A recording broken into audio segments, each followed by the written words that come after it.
não esqueci dos temas, a gente vai voltar. Mas eu também gostaria de voltar a pregar aqui na igreja em livros, né? Em livros diretos, sequenciais, para a gente fazer essa caminhada. Então a gente vai voltar agora e fazer esse exercício. E nós vamos fazer isso então na carta aos Efésios. Então nos próximos domingos nós vamos caminhar, enquanto eu estiver aqui, que logo em breve terei férias, mas enquanto for eu pregando, a gente vai pregar no texto de Efésios. E a gente vai começar então de forma bem explicativa, para que toda a igreja possa entender os motivos, possa aprender como ler a palavra, como estudar as Escrituras e perceber exatamente como Deus se revela através dos seus escritos para nós. E decidi pregar na carta aos Efésios porque ela é uma carta com uma teologia muito profunda, muito importante para nós enquanto cristãos. É uma carta belíssima à igreja em Éfeso, em que Paulo fala de forma doutrinária, mas também de forma muito bela sobre quem é Deus, sobre o plano de Deus, sobre a salvação. Mas ela, seguindo a própria estrutura do apóstolo, ela segue a estrutura de metade dela ser extremamente teológica, falando dos motivos e razões divinas, mas em outra parte ela é uma carta extremamente prática, como se Paulo dissesse: olha, eu estou explicando quem vocês são, quem é Deus, o que Deus fez por nós, então por isso vivam de forma prática. E aí Paulo então vai trazer aplicações extremamente práticas para o dia de hoje.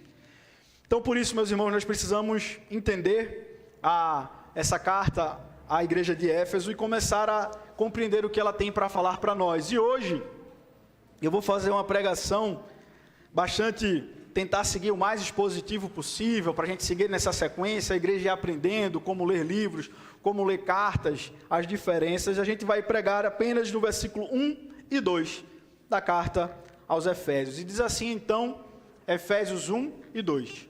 Paulo, apóstolo de Cristo Jesus, pela vontade de Deus, aos santos que vivem em Éfeso e são fiéis em Cristo Jesus. Que a graça e a paz de Deus, nosso Pai, e do Senhor Jesus Cristo estejam com vocês. Quando nós vamos ler uma carta dentro dos evangelhos, nós precisamos entender alguns princípios, e ela é uma carta. E a escritura de carta, naquele tempo, ela começava assim. Talvez você se lembre de outras passagens, de outras cartas paulinas, que começam de forma muito semelhante à carta de Efésios. As cartas normalmente vão começar com essa introdução, identificando o seu autor, e com uma bênção introdutória, com um desejar de coisas boas, né? Falando a seus ouvintes. Normalmente as cartas vão identificar a quem ela é escrita, como era aqui no caso, e no final, no decorrer, vai se seguindo a estrutura, e ao final da carta tem a bênção final da carta do apóstolo. Mas aqui, já nessa primeira parte, é importante nós entendermos o contexto, e quando nós lemos qualquer livro da Bíblia, é importante nos perguntar quem escreve, quando escreve, por que escreve, a quem escreve, para que nós possamos entender a profundidade daquilo que está sendo falado, porque nós, dentro da teologia reformada, na igreja presbiteriana, entendemos que entender o que o autor original queria falar ao público original é nosso primeiro desafio, quando lemos qualquer versículo, qualquer parte da Bíblia, e nós então precisamos fazer esse exercício aqui.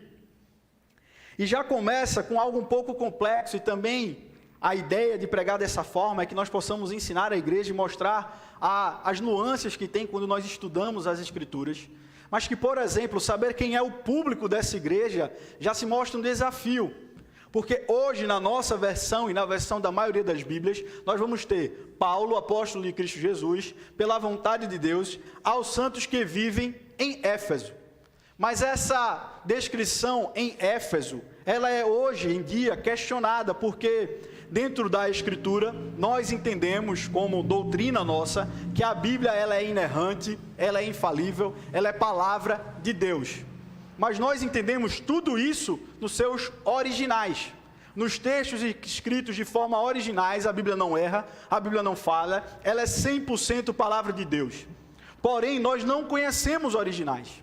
Nós temos apenas as cópias, mas nós acreditamos que Deus, também na sua soberania, preservou a Bíblia em várias cópias que conseguem manter 95 ou até mais de confiabilidade. Porém, existem algumas partes, principalmente no Novo Testamento, em que nós vamos ter discordâncias de textos, porque encontram-se pergaminhos novos com o passar do tempo. Escavações vão sendo feitas e nós vamos encontrando novos pergaminhos, novas partes de textos, remontando aos tempos muito próximos aos tempos de Jesus.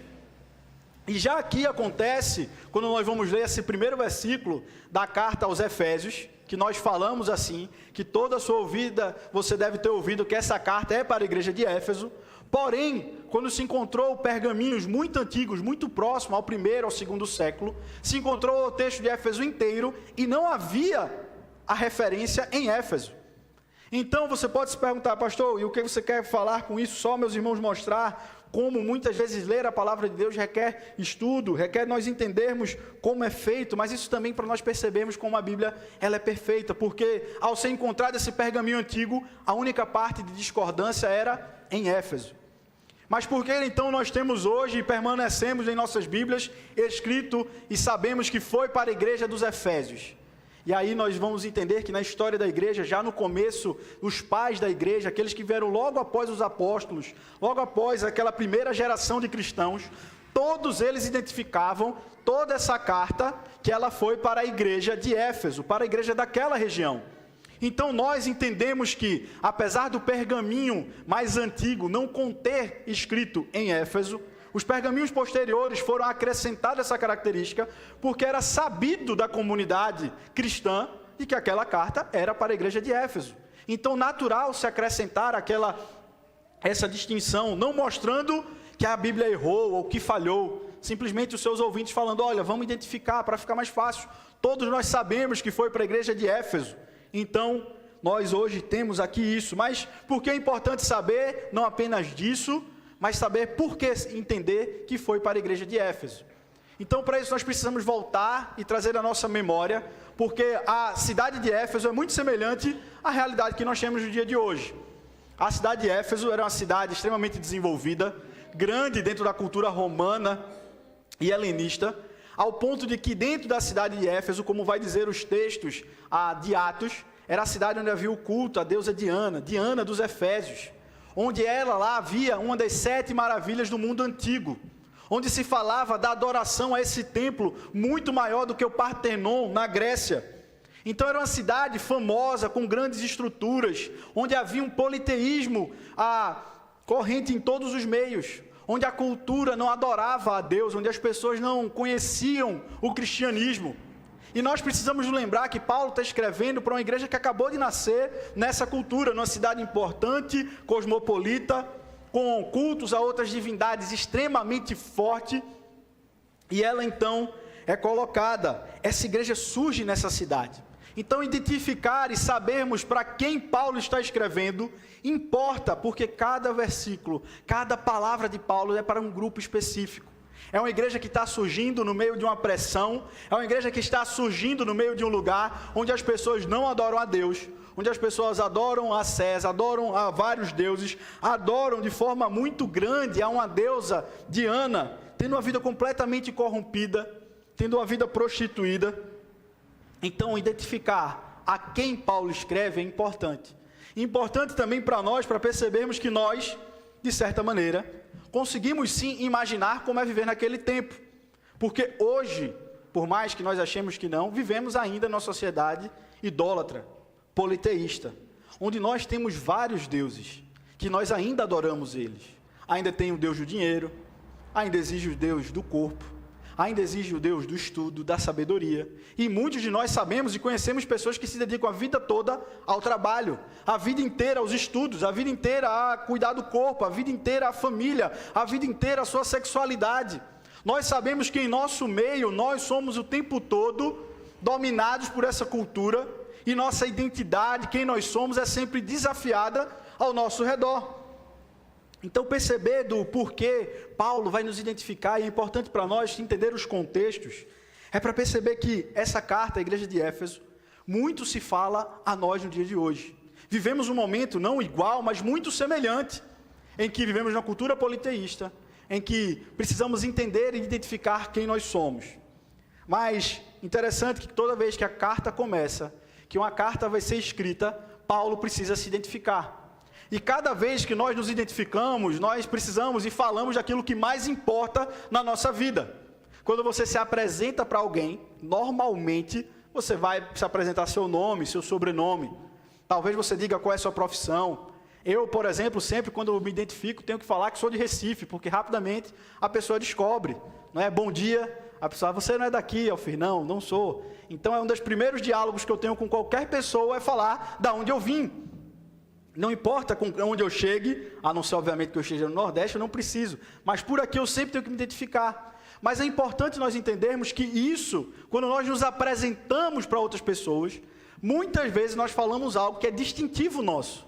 A nossa profissão, da onde nós viemos, e a gente vai se identificando. E Paulo faz a mesma coisa. Paulo, apóstolo de Cristo Jesus, pela vontade de Deus. E aqui já começa então Paulo a se identificar de uma forma bem diferente.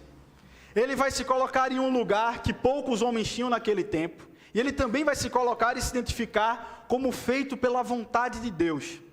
E isso é muito importante para nós entendermos o próprio contexto de toda a carta, porque a carta aos Efésios, ela é uma carta que ela é muito semelhante à outra. Por exemplo, se você ler ao mesmo tempo Efésios e Colossenses, você vai achar que você está lendo a mesma coisa, porque os temas se repetem, as palavras são parecidas, as ênfases são quase que as mesmas, mas mudam um pouco, porque são igrejas distintas. Muitas vezes se achou durante a história da igreja que era, na verdade, Colossenses foi escrito primeiro, e algum copista foi lá, copiou e mandou para a igreja de Éfeso, tão parecida que são. Mas nós vamos entender que não, na verdade, realmente existe uma igreja em Éfeso, que toda uma região, tanto é que a igreja de Éfeso é citada em Apocalipse, como uma igreja importante, falada naquele contexto, e que Paulo tinha um interesse específico a comunicar e a se falar com ela. Eu vou pedir meus irmãos que tragam água aqui para mim, por favor. A boca está ficando seca e hoje eu esqueci de pôr água aqui. Quando nós vamos entendendo isso, entender o contexto e por que Paulo vai se falar que ele é apóstolo e pela vontade de Deus, ele vai começar a trazer algo que ele quer falar em toda a carta de Éfeso. Como a vontade de Deus, como a sua eleição, como a sua vontade para constituir a igreja, não partiu de nós, mas partiu de Deus. O grande tema da carta de Éfeso é a beleza que é a igreja, dessa igreja escolhida, dessa igreja amada, dessa igreja que era perversa, terrível, mas que Deus, na sua soberana vontade, a escolhe e a torna bela. Então Paulo, quando vai se identificar, ele coloca duas coisas importantes para nós entendermos no dia de hoje. Ele se apresenta como apóstolo de Cristo Jesus, que já é algo que a gente precisa explicar, mas ele também vai falar pela vontade de Deus. Então vamos começar falando sobre apóstolo. Muito obrigado, Antônio. Que é algo que, nos nossos tempos, infelizmente, a gente precisa explicar. Porque, nos dias de hoje, no nosso país, existem pessoas que, às vezes, vão se identificar como apóstolos. E porque nós entendemos que, quando Paulo se identifica aqui como apóstolo, pela vontade de Deus, ele está se colocando num grupo diferente. Porque, realmente, existem pessoas na Bíblia, como nós lemos domingo passado, falando sobre Tiago quanto apóstolo, dentro do colégio apostólico. É porque havia a palavra apóstolo, quer dizer enviado, um diplomata, alguém que recebe uma informação e precisa passar adiante. Então várias pessoas, como o próprio Barnabé, em passagens da Bíblia, é chamado de apóstolo, porque ele foi um missionário designado da igreja, que nós também pregamos domingo passado, ele foi enviado pela sua igreja de Antioquia, para ser enviado para pregar o evangelho. Então ele é o apóstolo da igreja de Antioquia, e ele poderia ter esse nome. Porém, quando Paulo fala que ele é apóstolo pela vontade de Deus, ele está se colocando em outro lugar. Ele está falando que ele não é simplesmente um enviado. Ele não é um apóstolo como os outros, que pode dizer assim, não, eu recebi a missão de homens. Homens chegaram, se reuniram e me enviaram, como foi o caso de Barnabé, como foi o caso de Tiago. Mas não, ele está falando pela vontade de Deus. E ele se coloca então num patamar que nós entendemos que nenhum outros homens podem se colocar. Apenas 12 e Paulo. Que Deus os comissiona, que o próprio Cristo chega para eles e fala, vocês vão ser os primeiros enviados por mim, e vocês terão capacidades extraordinárias que os outros não terão. Por exemplo, a capacidade de escrever boa parte das Escrituras vem desse lugar. Paulo, então, quando se coloca como apóstolo Não é como hoje em dia, que vários falam, que existe o colégio de apóstolos hoje em dia, que vai colocando apóstolos por todo o Brasil, ou homens que acordam e falam, não, agora eu sou apóstolo da minha denominação. Nós entendemos que não. Apóstolos são aqueles que foram chamados por Deus especificamente, e Cristo os envia. Nós entendemos que quando Paulo fala no seu tempo, e ele diz assim, eu fui assunto aos céus e fui apóstolo dos últimos dias, eu fui o último a ser chamado. Ele deixa muito claro, eu sou o último apóstolo, eu sou o último chamado. Depois daqueles 12, eu fui o último que viu a Deus, que recebeu esse comissionamento direto de Jesus. Então, meus irmãos, nós não entendemos que vão existir outros apóstolos, além desses 13 que dizem na Bíblia. Mas é importante porque, quem é esse Paulo? Talvez você tenha vindo para a igreja, você não se lembre, talvez você está nos visitando e não lembre da história, mas Paulo, ele é um homem terrível na sua história passada. Ele não é um homem bom. Ele não é alguém que pode chegar, bater no peito e dizer assim, não, eu sou tranquilo, eu fui escolhido porque eu sou um cara inteligente, porque eu sou um cara muito bom. Ele era tudo isso. Mas ele também foi um perseguidor de Cristo. Ele perseguiu a igreja. Ele, de forma voraz, implacável, pegava cristãos em sua casa e entregava aos judeus para que sofressem penas. Ele clamava e ansiava por fazer justiça e perseguia o próprio Cristo. Paulo era um homem terrível na sua fúria e ânsia, ao ponto de ver Estevão ser apedrejado e dizer assim, não se preocupem, eu cuido de suas roupas, para que não sejam meladas de sangue, vão lá, apedrejem. Eu concordo com tudo isso, podem apedrejar Estevão. E ele então olha aquela cena. Paulo é o homem que pedia carta dentro do judaísmo, dentro das autoridades, dizendo assim, me deixem perseguir cristãos. Então Paulo é um homem terrível, um homem que para todos nós não deveria ser alguém que nós deveríamos ouvir, porque ele perseguiu a igreja, porque ele foi contrário a Cristo. É aí então que essa passagem, o texto de Efésios, começa a nos levar para um lugar muito importante, meus irmãos, que a vontade de Deus em nos chamar não é porque nós somos bons, não é porque nós temos algo a entregar para Deus. Nós todos somos falhos, nós não somos perfeitos. Nós falhamos e merecíamos apenas a ira de Deus, mas Deus, na sua vontade, no desejo que habitava no coração de Deus, Ele não tinha obrigação nenhuma de salvar Paulo. Por muitas vezes nós vivemos uma realidade, conversamos com pessoas em que elas falam assim, mas será que Deus é tão mau? Ele não salva todas as pessoas, Deus é tão mau, Ele deixa que alguém não escute do Evangelho. Não, a lógica não é essa. A maldade não está em Deus, porque a lógica da Bíblia é que Deus criou um universo perfeito.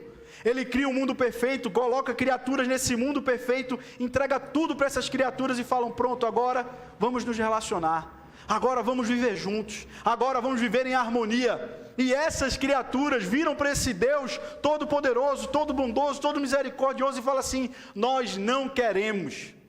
E essas criaturas, de forma livre, decidem se afastar de Deus, decidem viver a sua vida do seu próprio jeito, e logo todas merecem ser castigadas.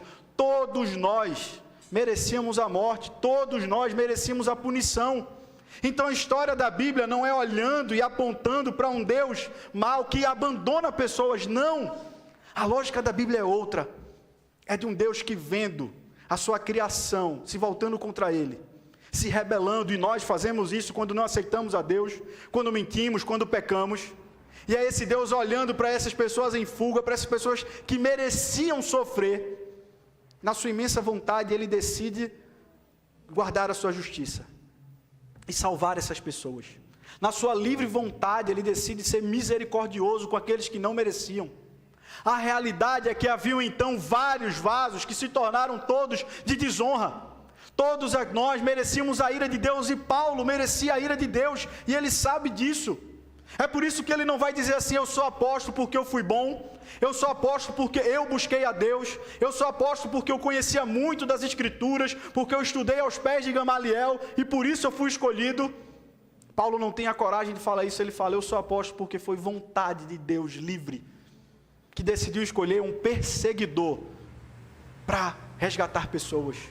A linguagem bíblica, e eu como gosto muito de missão, é que a Bíblia fala sobre uma história de missão. A grande missão de Deus é quando Ele vê o pecado, Ele fala: eu decidi, na minha livre vontade, que eu vou salvá-los. E eu vou salvar quem eu quiser. Eu vou ter misericórdia de quem eu quiser, mas eu vou salvá-los, porque ninguém quer. Palavra do grande pregador: se eu tivesse o direito e o poder de escolher, eu nunca escolheria a Deus. Ele tem que me escolher. E Paulo sabe disso. Então, quando Paulo fala pela vontade de Deus, ele está deixando muito claro que ele é um apóstolo convencionado por Jesus, enviado por ele, mas que ele foi feito único e exclusivamente por conta de Deus. E, meus irmãos, é importante entender isso, porque Paulo está falando sobre a identidade dele, quem ele é. A primeira coisa que ele vai falar e deixar muito claro: olha, eu sou apóstolo pela vontade de Deus. Eu não sou apóstolo porque eu sou bom, porque eu sou melhor, mas eu sou apóstolo porque Deus um dia me escolheu. Essa é a primeira identificação de Paulo, e eu me pergunto: qual é a nossa identidade? Onde nós temos colocado e falado quem somos? Nós vivemos um tempo em que nós vamos querer nos falar, nós vamos querer nos apontar e nos apresentar sobre quem somos, falando sobre quantos filhos temos, quanta riqueza temos, quanto tipo de ensino, quantas empresas, quantas casas. A nossa identidade está em vários lugares, está em várias coisas. Por onde nós nos identificamos. Quando alguém pergunta: olá, como é seu nome? Me conta sua história. Será que a primeira coisa que você fala assim: eu sou cristão, salvo por Cristo Jesus, prazer? Será que a primeira coisa quando você se apresenta para alguém, quando você escreve um currículo, é você colocar assim: eu sou cristão, salvo por Cristo, escolhido por Ele, pecador redimido? Ou será que a nossa identidade tem pairado em: não, eu sou formado, eu sou mestre, eu sou doutor, não, eu tenho determinadas empresas, não, eu tenho determinada família? Onde está a nossa identidade? Como nós temos nos apresentado? Paulo então vai trazendo a igreja, e é isso que ele quer falar para a igreja de Éfeso. Quem são vocês? Eu sei quem eu sou. Eu sou Paulo, apóstolo, pela vontade de Deus. Mas não apenas isso, se ele não fala apenas dele mesmo, ele também vai identificar quem é a igreja de Éfeso. Vai lembrar ela qual é a sua identidade. Porque ele vai dizer, pela vontade de Deus, aos santos que vivem em Éfeso e são fiéis em Cristo Jesus. Paulo, então, ele não vai só falar da sua identidade, mas ele também vai falar da identidade da igreja de Éfeso. Ele vai falar da nossa identidade. Ele vai falar de quem nós somos, ou pelo menos nós deveríamos falar de boca cheia, que somos santos, que somos fiéis em Cristo Jesus, que nós, o nosso relacionamento, a nossa vida paira sobre quem Cristo é. Esse é o nosso alicerce. Nós muitas vezes não vamos falar isso, mas Paulo vai deixar claro: esses são vocês, aos santos. E mais uma vez precisamos explicar, porque vivemos num contexto católico em que santos, quando se fala, a gente pode ter Santo Agostinho, Santo Antônio, vai ter aí São João, São Pedro, a gente coloca esse santo, e na Igreja Católica realmente eles criaram uma categoria de pessoas que viveram uma vida tão piedosa, tão profunda junto com Deus, e essa piedade os tornou uma categoria de santos especiais, que podem interceder por você, que podem orar por você no céu. E essa é a crença católica de forma generalizada, não muito específica. Mas quando vai falar do termo bíblico, e o que Paulo está falando aqui nas Escrituras, é outro lugar. Ele vai nos chamar de santos porque nós fomos separados por Deus. E mais uma vez, essa separação não é que nós decidimos por livre vontade nos separar do mundo. Nós, por livre vontade, decidimos viver de uma forma separada, longe do pecado. Não, a lógica bíblica é sempre: vocês foram tornados santos por Cristo Jesus. Vocês foram afastados do pecado. Vocês foram levados para uma nova vida. Vocês foram separados por Deus, com um propósito, com um objetivo, como Pedro vai dizer. Vocês são santos, povo escolhido por Deus, nação santa, a fim de proclamar as maravilhas do Senhor. Quando Paulo chega para a igreja de Éfeso, ele lembra a igreja de Éfeso: vocês são santos, separados. E a pergunta que ecoa hoje para nós nos identificamos assim? Nós somos santos, nós somos separados do pecado, nós não queremos viver exatamente igual ao mundo. Nós queremos ser diferentes, nós queremos estar no mundo, mas ter a convicção que nós não pertencemos ao mundo, não no sentido terra, mas no sentido visão, jeito de viver, cultura local, que nós vivemos de forma diferente, ao ponto que as pessoas olhem e falem, eles são separados mesmo. De alguma forma, o jeito que eles vivem, o jeito que eles trabalham, o jeito que eles vivem em comunidade, o jeito que eles cuidam dos filhos é diferente, é separado dos demais, destoa, choca. Paulo lembra a igreja de Éfeso, vocês são santos de Deus, separados. E repito, meus irmãos, a igreja de Éfeso não era uma igreja perfeita. A igreja de Éfeso era uma igreja exatamente como nós, que vivia numa cultura de pecado, pecaminosa, que vivia na idolatria, que vivia com vários pecados passados. Mas Paulo está dizendo, olha, quando vocês ouviram o Evangelho, quando vocês aceitaram Cristo como Senhor e Salvador da vida de vocês, Deus os tornou santos, separados no meio do povo. E essa é a nossa pergunta, onde está a nossa identidade? Está a entender que nós somos santos e separados, não por um propósito de nos excluir do mundo, porque a santidade bíblica nunca foi, Israel se exclua, porque eu só vou salvar vocês, não. A santidade de Israel, desde Abraão, eu escolhi vocês, para que através de vocês eu alcance todos os povos da terra. A santidade é para que vocês se tornem um farol em meio ao mundo, para que vocês se tornem um lugar onde todos vão olhar e falar, ali há verdade, ali há salvação. O grande contexto que vai se trazer para essa realidade também é apontar para um tema que vai se permear por toda a Escritura, no texto de Efésios, que é todos da igreja de Éfeso são santos, judeus e gentios. Todos chegaram e se tornaram santos, aqueles que eram pecadores, agora foram redimidos pelo sangue de Deus. Santo não significa perfeito, alguém que não falha, alguém que não erra. Santo significa alguém que se separa, que é separado, que busca essa separação, que vive uma vida buscando ser diferente, tentando ser realmente destoante da nossa sociedade, para transformá-la, não para excluí-la. Nós não somos chamados para criar grandes paredes e nos afastarmos do mundo, não. Viver diferente do mundo enquanto estamos no mundo. A oração de Jesus é muito clara, Senhor, não os tire do mundo, mas os livra do mal. Eles vão permanecer lá para ser sal e luz. Mas não apenas isso, se Paulo vai identificar a igreja de Éfeso como santo, ele também vai ensinar que eles são fiéis em Cristo Jesus. E aqui, mais uma vez, é algo que é maravilhoso, porque quando Paulo vai falar sobre essa fidelidade, essa relação que há com Cristo, é exatamente aquilo que vai permear toda a Escritura de Éfeso, que a fidelidade deles não vem deles, a fidelidade deles não surge do seu coração bom, do seu íntimo, eles não são fiéis porque eles são bons, eles são fiéis por causa de Cristo, é por conta daquilo que Cristo fez na vida deles, que eles podem acreditar e confiar e se derramar em Jesus.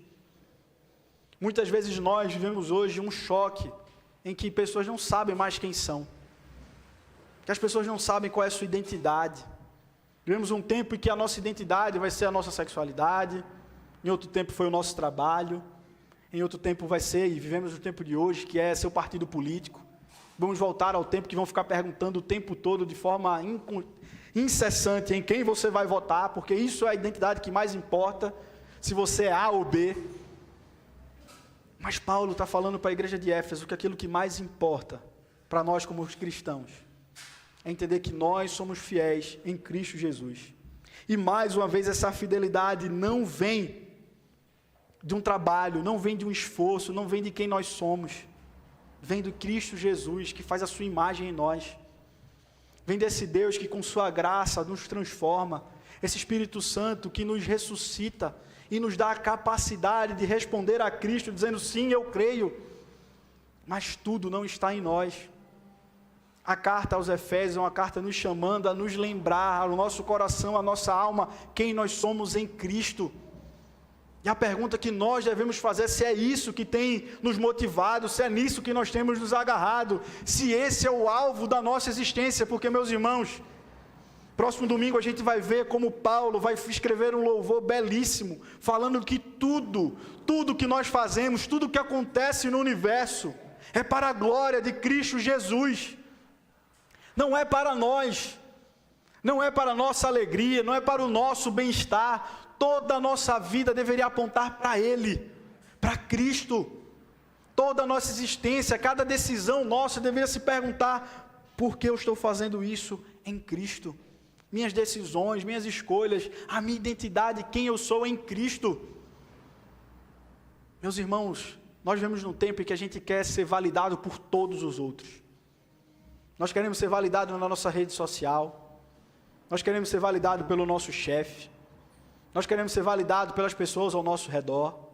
Nós queremos ser validados pelos nossos cônjuges, que cheguem para nós e nos agradem, nos elogiem. Nós queremos a validação de todos os outros, de todo o mundo, de todas as vozes.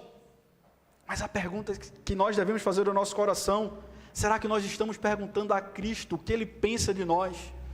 Será que nós estamos buscando saber: Senhor, o que é que o Senhor pensa de mim? Senhor, como o Senhor se achega a mim? Quem sou eu diante do Senhor? Será que nós queremos nos entender diante de Cristo, de quem nós somos?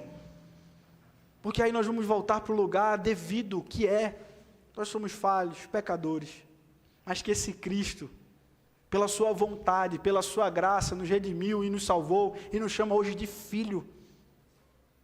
E se um dia você aceitou a Cristo, você reconheceu que você é pecadora, que você é uma pessoa que precisa do Senhor, Cristo ecoa e fala para você: então vem, agora você tem uma identidade nova, agora você é nova criatura, agora você é filho, você não está mais longe, agora você é povo, agora você faz parte da comunidade da fé.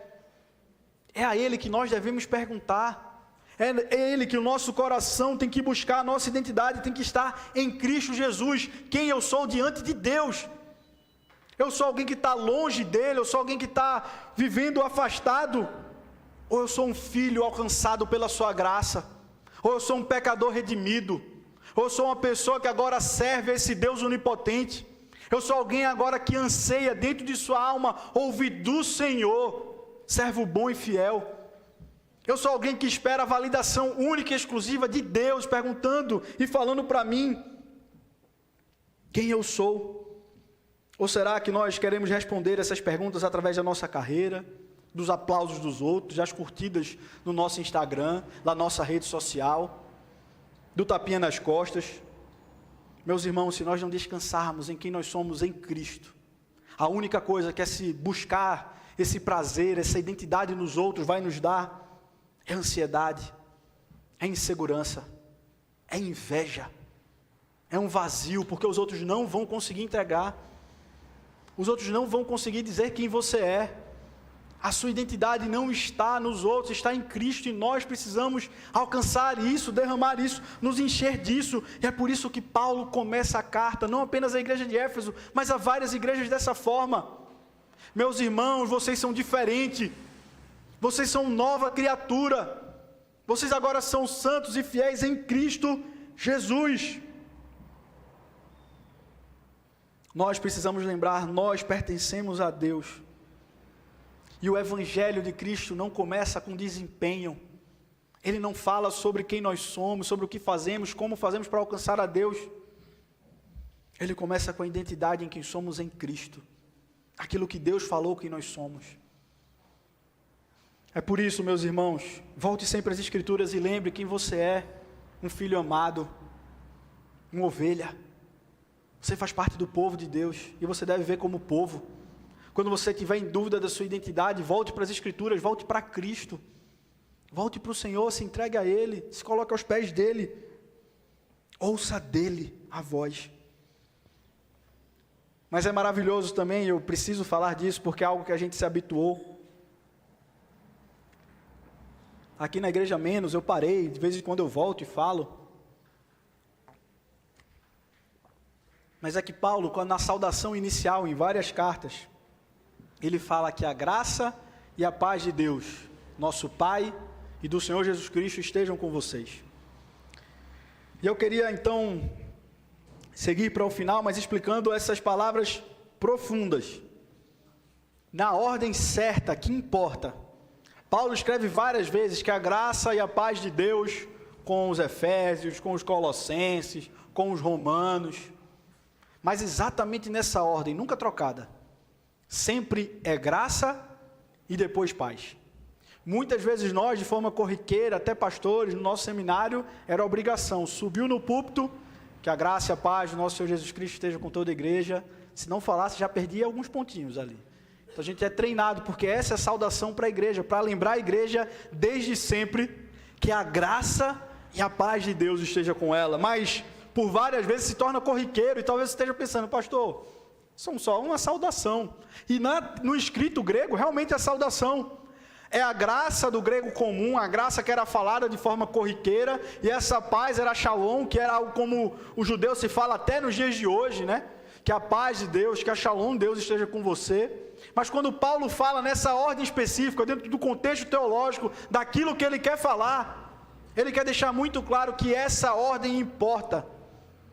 Que em primeiro lugar nós precisamos alcançar a graça de Deus. A graça e a paz não é simplesmente uma saudação, mas ela é o resumo de todo o Evangelho. Porque, meus irmãos, graça é favor imerecido. Nenhum de nós, repito, merece ser salvo. Nenhum de nós merece estar ao lado de Deus. Nenhum de nós merece que Deus ouça nossas orações e responda de forma favorável. Todos nós, longe de Deus, somos miseráveis, pecadores, corruptos, inimigos de Deus. É por isso que nós temos que entender a coisa mais importante, que é graça. Nós somos salvos não por aquilo que fazemos, não pelas nossas ações, pela nossa força, mas pela vontade soberana de Deus, que decidiu viver de forma perfeita em nosso lugar, carregar sobre Ele o peso do nosso pecado, da ira de Deus, e decidiu de forma voluntária entregar a quem Ele quis ter misericórdia e entregar gratuitamente a paz com Deus. Então, quando Paulo fala graça, ele vai lembrar e deixar muito claro, não é por conta de quem vocês são.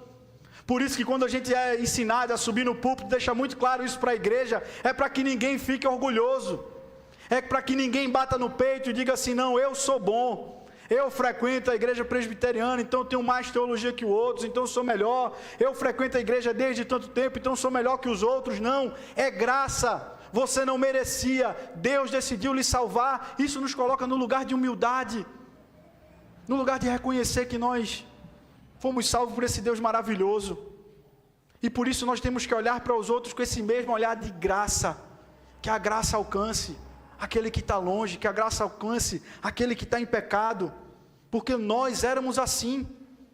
Então, quando Paulo vai falar que a graça e a paz de Deus estejam sobre você, é porque sem a graça, nós éramos inimigos de Deus. Sem a graça, nós, de livre vontade, vivíamos fugindo de Deus, vivíamos recusando estar com Deus.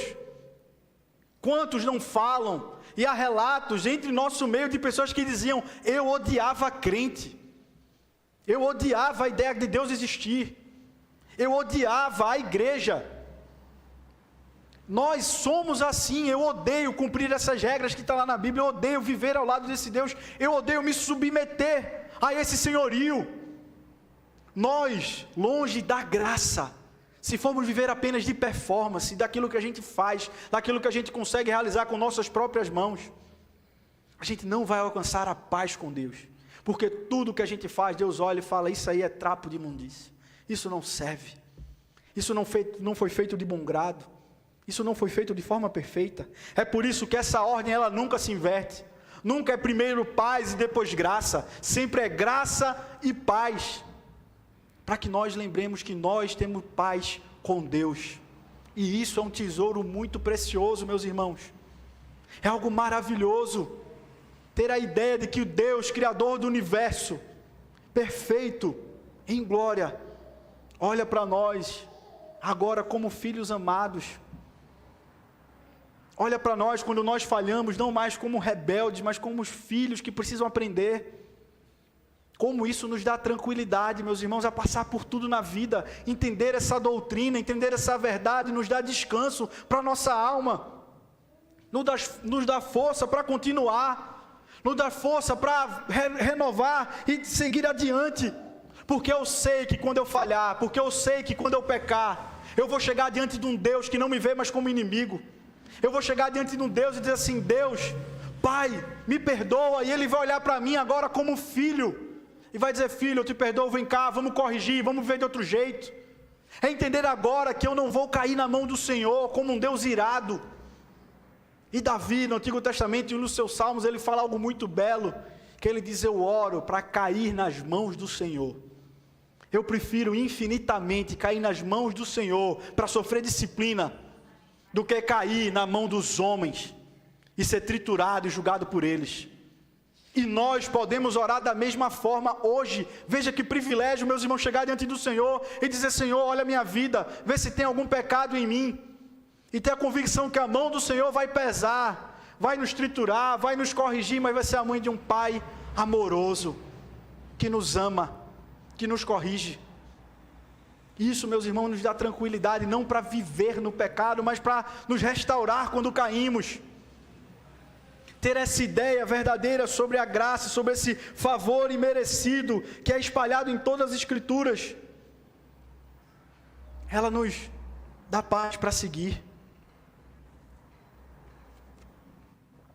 Ter paz com Deus nos leva a realmente ter uma paz no nosso dia a dia. Ter paz com Deus é descansar que a minha vida não é feita de performance, que a minha vida se importa daquilo que eu faço, quando eu chego no secreto e oro ao meu Deus, que a minha vida agora, eu não vivo e não cumpro mais nenhuma regra na Bíblia, para agradar a um Deus que está ali contando, e vendo se eu sou bom o suficiente para ir para o céu. Não, meu relacionamento agora é com Deus que me ama, e tudo que eu faço é para agradar um Pai que fez tudo por mim. O relacionamento muda. Meus irmãos, eu já falei isso aqui, mas é assim que nós, como filhos, fazemos por diversas vezes. Não sei você, mas eu descobri que meus pais me amavam muito mais quando virei adulto. Porque durante a minha infância eu olhava para eles e ficava nesse relacionamento: será que meu pai vai gostar de mim? Eu preciso agradá-lo, eu preciso fazer alguma coisa, eu preciso cumprir as ordens de casa para ser valorizado. Toda aquela lógica que a gente vive, né? Pô, eu quero tirar uma nota alta para que meu pai se alegre, quero fazer alguma coisa. Todo mundo, em algum momento da vida, já pensou assim. Mas aí a gente cresce e descobre que o nosso pai ia amar a gente independente de qualquer coisa. Descobre que o nosso pai não nos abandona. Quando a gente vive uma realidade dessa, a gente começa a entender esse amor tão grande.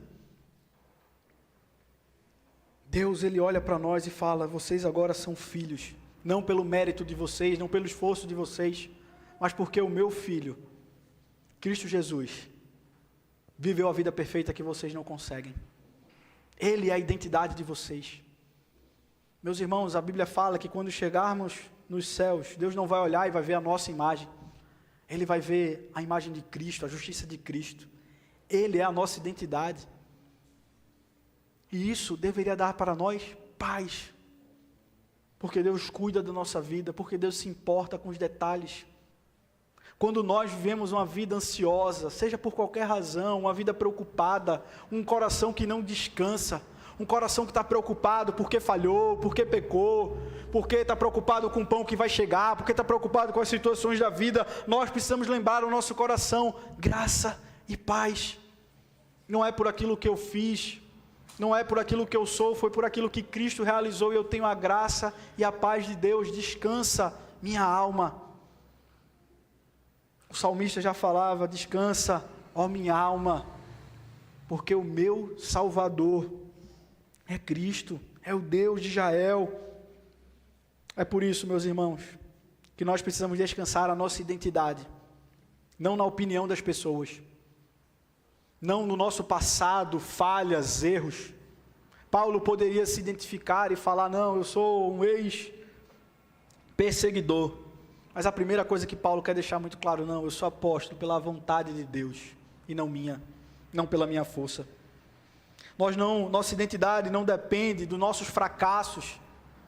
Deus não está olhando para os nossos pecados, mas também não depende do nosso sucesso. Não importa se você lê a Bíblia todo dia, se você conhece profundamente teologia, pouco importa para Deus. O que importa é que Cristo Jesus fez na cruz e se entregou no seu lugar. Nossa identidade é que nós estamos em união com Cristo, e isso que é profundo, e é isso que nós devemos buscar. Quem é Jesus na minha vida? Como eu posso torná-lo cada vez mais real, mais prático? Leio as Escrituras não para cumprir o calendário. Tem sido uma experiência maravilhosa voltar e ler toda a Bíblia de forma cronológica. E cada vez que me deparo com um texto, Senhor, me ensina quem Tu é. Se revela quem é o Senhor. Agora nesse texto fala para mim de mais uma característica Sua. Agora nesse texto me faz perceber quem o Senhor é, como o Senhor se relaciona comigo. A nossa identidade depende da nossa união com Cristo, e em Cristo nós somos escolhidos. Nós somos adotados, nós somos filhos de Deus, meus irmãos. Existe uma frase dos nossos irmãos pentecostais e não pentecostais que eles usam de termo errado, mas é uma verdade. Eu sou filho de Deus, eu não sou cauda. Não sei se você já ouviu essa expressão. Eu ouvi dos meus amigos pentecostais para falar que eles são cabeça, eles são filhos de Deus, eles são escolhidos, então por isso eles vão viver em vitória, eles vão viver bem. Claro que eles usam para um caminho que não é esse, mas é uma realidade que às vezes a gente não toma e fala assim: eu posso ser feliz porque eu sou filho de Deus, eu posso viver em paz porque Deus me escolheu, eu posso ter uma alegria diferente, uma paz sobrenatural porque Deus me ama. É colocar nesse lugar. É por isso que muitas vezes a gente vai cantar músicas e canta música sobre vitória, dos nossos irmãos pentecostais, que muitas vezes é sobre vitória material, mas eu canto do mesmo jeito, corrigindo no meu coração, falando: sim, eu tenho a vitória, porque o meu Deus venceu a morte, e a morte para mim agora é só uma passagem. Eu tenho a vitória sobre o pecado, e eu não posso nunca mais falar assim: ah, eu peco sempre, eu estou preso ao pecado, eu sou um escravo do pecado. Não, não sou mais. Eu sou livre em Cristo Jesus. Eu tenho vitória sobre o pecado, eu posso vencer, eu posso viver diferente, porque eu sou filho, eu sou reconciliado, eu sou um inimigo de Deus que agora faz parte do exército dele. E essa vai ser a linguagem de Paulo aos Efésios: agora que vocês são povo, agora que vocês são santos, se armem para a guerra, e vão lá no mundo, vão lá no inferno, vão lá buscar pessoas, porque agora vocês são meu povo e vocês estão em uma missão. Mas isso vai ficar para os capítulos posteriores. Mas, meus irmãos, que nós possamos no dia de hoje responder a pergunta: quem nós somos? Batendo no peito e falando assim: eu sou filho de Deus, pela vontade dEle, pela graça dEle. E eu sou um filho amado, eu sou um servo escolhido, eu sou um pecador redimido, e em Deus eu tenho graça e paz. E, meus irmãos, essa pregação, ela culmina exatamente apontando para a centralidade que é a ceia do Senhor. É a ceia do Senhor que nós vivemos de forma prática, de forma tangível, que Deus nos deu para que a gente alimente o nosso coração com essa verdade, que não precisa mais o sangue de ninguém ser derramado, que não precisa mais ninguém chegar diante de Cristo e falar assim: eu preciso morrer novamente. Não, já foi pago. Por isso que hoje os nossos elementos aqui não levam sangue, não são cruentos. Nós entendemos que o sacrifício já foi feito na cruz, de uma vez por toda, para toda a eternidade, já foi pago o preço. É por isso que na mesa do Senhor nós chamamos que é a mesa da reconciliação. É o lugar onde nós, inimigos de Deus, nos chegamos e dizemos: Senhor, eu sou falho, eu sou pecador, mas mais uma vez eu me coloco aos teus pés, dizendo: Senhor, eu preciso de Ti. Eu preciso da Tua graça, do Teu perdão, eu preciso da Tua paz, eu preciso da Tua força. É na mesa do Senhor que nós temos levado aos enfermos, que nós temos levado aqueles que não têm poder de vir à igreja, para lembrar a eles, ao coração deles, que eles são povo de Deus. É na mesa do Senhor que nós lembramos isso, que todos nós participamos dos mesmos elementos, no mesmo momento, para lembrar que nós somos a comunidade, o povo de Deus. É por isso que nós, presbiterianos, levamos para aqueles que não vêm no culto, por conta de qualquer questão, seja de saúde, seja o que for, nós queremos levar a ceia para lembrar ao coração dessa pessoa: você faz parte do povo, você é filho de Deus. Você precisa se redimir toda semana, você precisa voltar para Cristo e relembrar isso no seu coração. Porque nós vimos a realidade do pecado, meus irmãos, que essa identidade nos é tirada semana após semana. E algo quer ser colocado acima. Semana após semana, nós estamos vivendo num tempo em que o nosso país é colocado diante de um pecado nacional, que é o futebol. O futebol para o brasileiro, ele é sim um ídolo, meus irmãos, não nos enganemos. Ele é o ídolo dizendo que a sua identidade é o seu clube, é o seu país. Quantos de nós, quando conversamos corriqueiramente, a primeira coisa que falamos é o time a quem torcemos? Porque isso é uma identidade, isso é um ídolo. Quantos, se o Brasil for desclassificado, vão chorar, vão ficar desesperados? Quantas crianças vão ficar lá abatidas no chão? Quantos vídeos e memes nós vamos ver de pessoas desoladas na rua, dizendo que não há esperança, que o mundo não brilha mais? Ou ao mesmo tempo, se o Brasil ganhar, quantas pessoas vão dizer que têm uma alegria, que estão completas, que agora elas podem ser melhor? A nossa identidade não tem que estar nessas coisas, tem que estar em Cristo. É por isso que qualquer que seja o resultado, nós como cristãos, temos que ver como entretenimento que o futebol é, e apenas isso, nada mais. Se o Brasil ganhar ou perder, não muda o fato de que eu sou cristão, que Deus me ama, que eu sou salvo e que vou seguir a minha vida. A nossa identidade não pode estar em nada além disso que a ceia nos apresenta. Então que nesse momento, meus irmãos, participemos da mesa do Senhor, clamando para que Deus mais uma vez lembre ao nosso espírito que nós somos filhos de Deus, amados. Mas se você ainda não tomou essa decisão de se render a Cristo, faça isso hoje. Clame ao Senhor e diga: eu entendi que eu não merecia, que eu sou pecador, mas eu quero me submeter a esse Deus santo. Eu quero responder em fidelidade como tantos outros. Eu quero chegar mais uma vez e clamar: Senhor, vem ser o Senhor da minha vida. E participe dessa mesa. Que essa mesa seja o lugar, como nós pregamos e acreditamos piamente, meus irmãos, alimento para o nosso espírito. E para nos alimentar com isso, para relembrar no fundo da nossa alma qual é a nossa verdadeira identidade. E que através disso ela mude como você tem encarado seus desafios, seus problemas, seus pecados, como você tem enfrentado os outros, como você tem se relacionado com o mundo.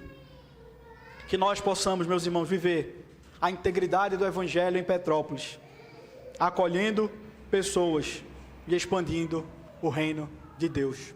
Oremos ao Senhor. Senhor, nosso Deus e Pai, muito obrigado, Senhor, porque o Senhor lembra quem nós somos. E nós somos tua igreja. Pai, nós não fomos perfeitos em toda a nossa vida. E ainda falhamos muito, Senhor. Mas em Cristo Jesus, o Senhor já nos vê como justiça, como justos. Senhor, nesse momento eu clamo para que nós possamos, Pai, silenciar todas as vozes que vêm do mundo, clamando, dizendo quem nós somos. Vai ser através do nosso sucesso, da nossa força, da nossa habilidade, da nossa beleza. Mas que o Senhor nos lembre quem nós somos através da cruz de Cristo, através da ressurreição do Senhor, que nós somos amados, que nós somos perdoados, que nós encontramos a reconciliação, o recomeçar. Senhor, nos abençoa para que realmente sejamos um povo santo, separado desse mundo, que se destaca, para que eles conheçam a Tua graça, para que eles conheçam a Tua paz, Senhor. É assim que nós te clamamos, em nome